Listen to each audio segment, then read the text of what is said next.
IFRS 3 Goodwill. So Goodwill is actually an intangible non-current asset. It is shown on the consolidated statement of financial position in your group accounts. So let's see what is Goodwill. So, I mean, if you speak like in economics or marketing terms, we say Goodwill is created by good relationships between a business and its customers. You may also define it as that Goodwill is the ability of a business to attract its customers, or Goodwill is, the good relationship that exists between a company and its customers. Now, how it is created, there are several ways for creating that relationship. I mean, it is building up a reputation, the trust which the customers they have in a business, and how or why do they prefer the company. I mean, all businesses, they have a certain level of goodwill. I mean, they do have loyal customers. You can imagine that, there are many banks which offer the same services, but people, they prefer or they choose some banks over the others because they trust that probably, because of the good customer service, because of the good, management of the business, the way they treat their employees, the way they treat their customers, and probably the reliability of the product as well. That also gives rise to goodwill. Like you have how much, how to say, a trusted brand, a trusted name, the product reliability, all these things, they end up with, giving value to the business in the market. And that is called goodwill. So we understand that some businesses, they have better reputation than others. So those who have better reputation, they have more goodwill. But how do we measure that? We need to measure it for the accounting purposes. We will discuss that in the coming thing. So it says that by responding promptly and helpfully and through the personality of the staff. But I mean, this is something which we are talking about how it was developed, but there is sometimes it is not only on because of that staff or their response or their customer service, the goodwill also comes in with respect to the product quality. You think about an iPhone. I mean, you can close your eyes, you pay money, and you pay 3 times more to get an iPhone because you trust the quality, and there is a brand value in that. So goodwill is the future economic benefits arising from assets that are not capable of being individually identified and separately recognized. This is the official definition under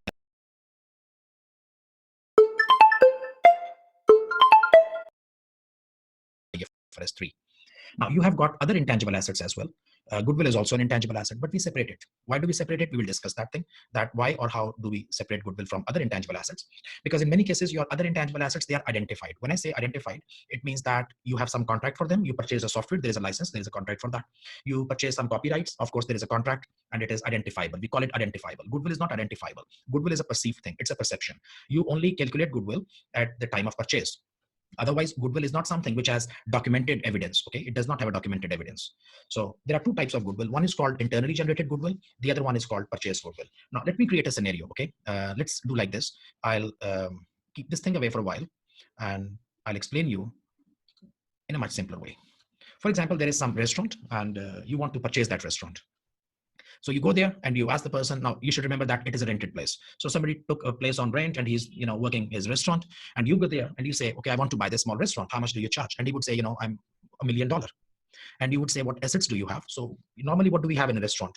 You see that there is some, there are some refrigerators, probably some furniture, maybe some kitchen utensils, probably some, some cutlery, some crockery. So all of these assets together are just $300,000. So then you ask the guy that, listen, the assets which you are giving me, they are just $300,000. And why are you asking me $1 million? And he says, listen, I'm not giving you assets. I'm not giving you refrigerator. I'm not giving you tables or chairs. And I'm not giving you cutlery or crockery. I'm giving you a full business. If you want to buy refrigerator, go buy refrigerator from the market. You want to buy furniture, go buy furniture from the market. So I am not selling you the assets of the business. I'm in fact selling you the entire business. This is the business which I started like 5 years ago or 10 years ago. I did a lot of promotion. I worked very hard. I have got a very good team, and I have a very, a huge customer base. I mean, if you buy this restaurant from me, tomorrow morning you will open and the customers will start walking in because they trust the place. And I'm giving you a well-established business, which I worked hard and created. So it is not just that I'm not giving you just mere furniture. I'm giving you an entire business along with its team. And that makes sense because if you start from today, you will need 4 or 5 years to work hard and come to that level. And you are getting a business which is already established. So he's asking 1 million, assets are 300,000. To how much he's asking more? He's asking 700,000 more. So probably he is asking 700,000 in terms of goodwill. Now, the thing is that he may ask you $1 million or he may ask you $5 million. It's not about what he is asking. The more depends on how much you are willing to give. And you are not willing to give 1 million. So you say, listen, I'm not giving you 1 million, but I can give you 800,000. I feel that, 300,000 are your assets. $500,000 could be goodwill. I can give $500,000 more. I can give you 500,000 more for your efforts, which you spent in establishing this business. And somehow you two guys, you agree on 800,000. So you made the deal, you gave 800,000 and you got the business.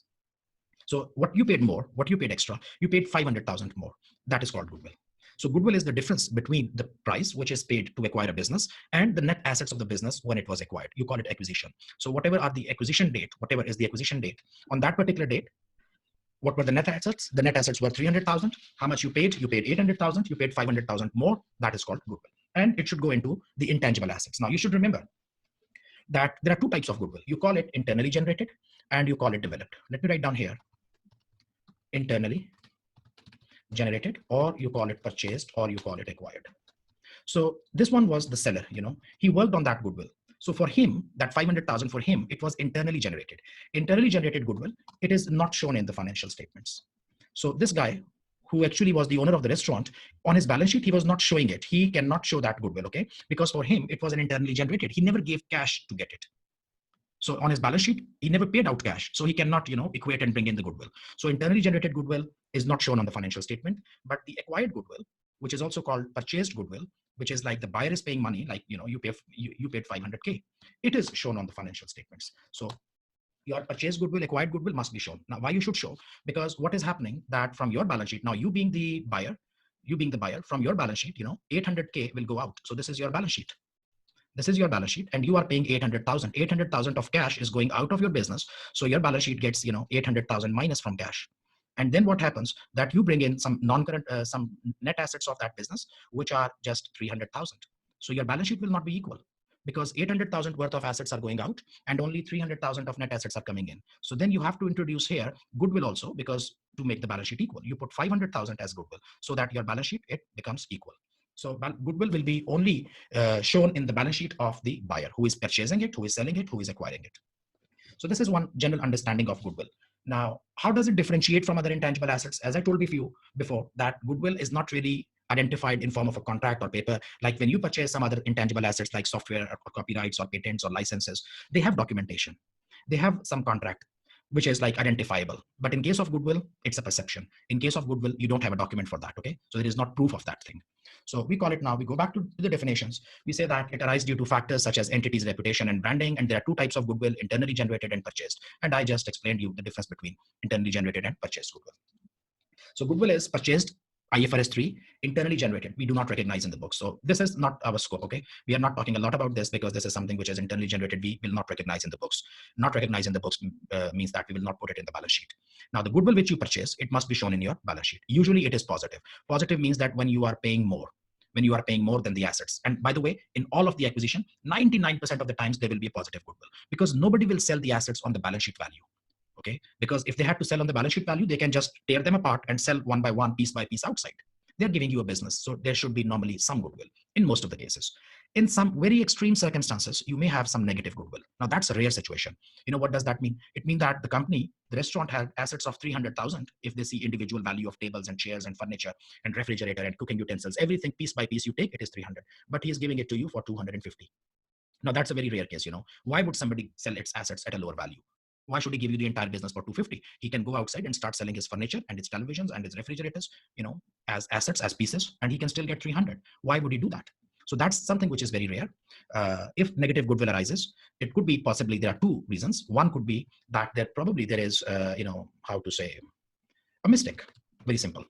Because the assets were not properly valued. One reason could be mistake. The second reason could be a bargain deal.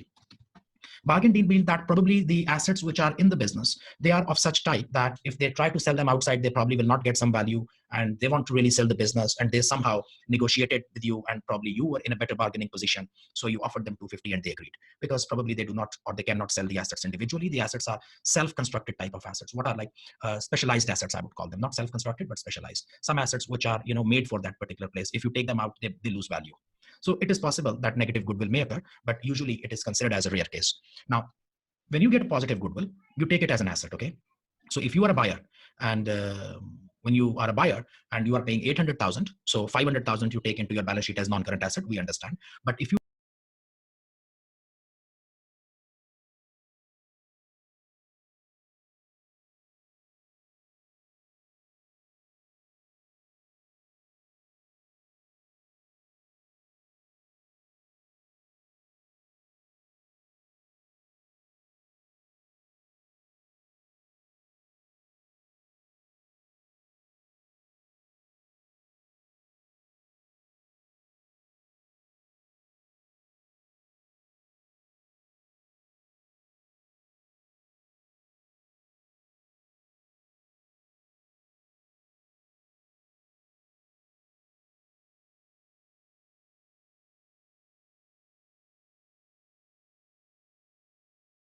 got it for 250.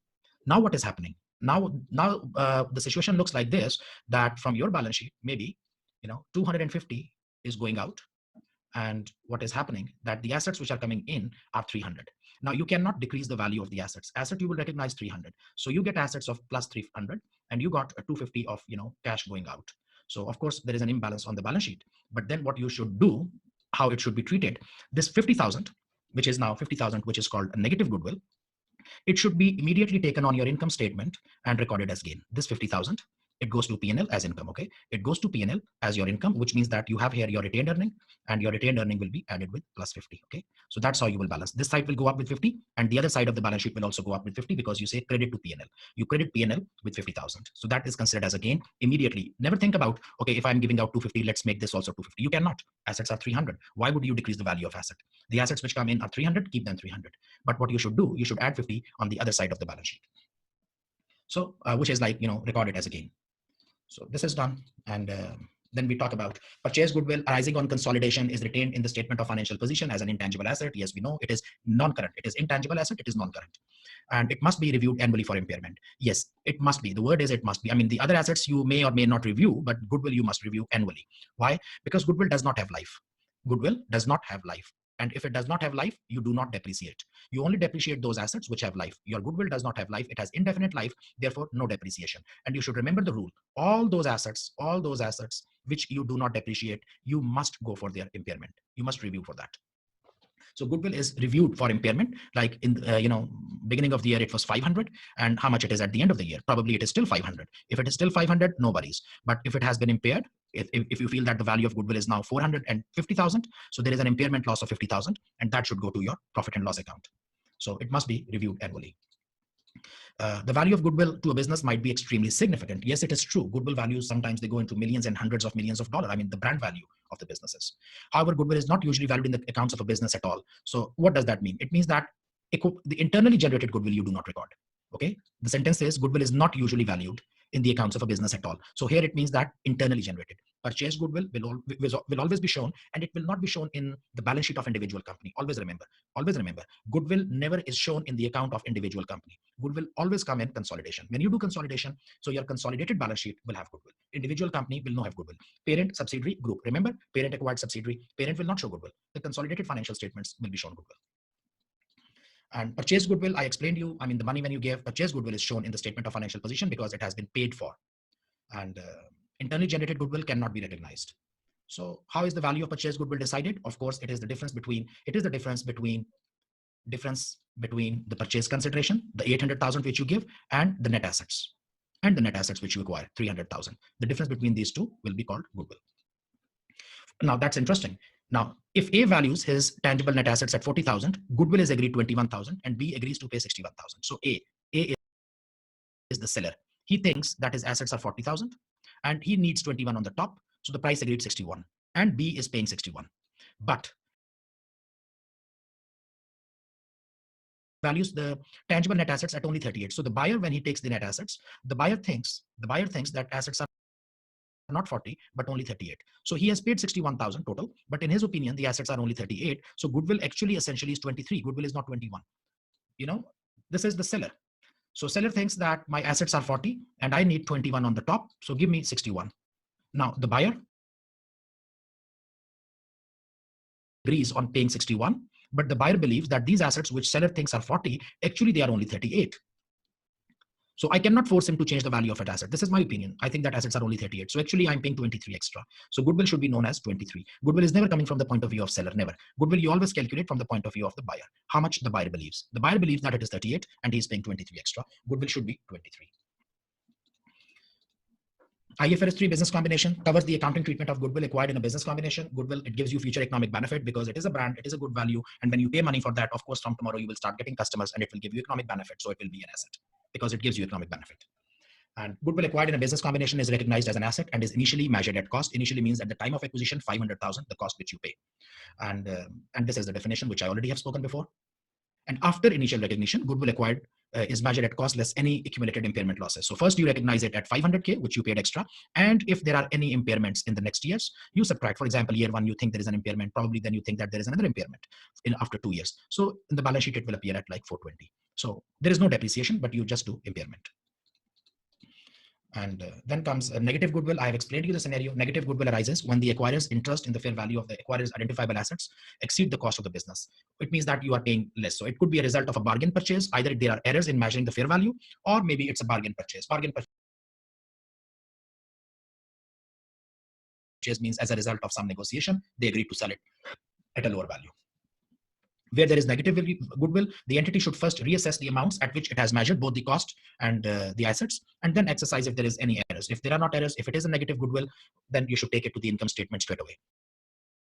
It is immediately in profit and loss account as your gain.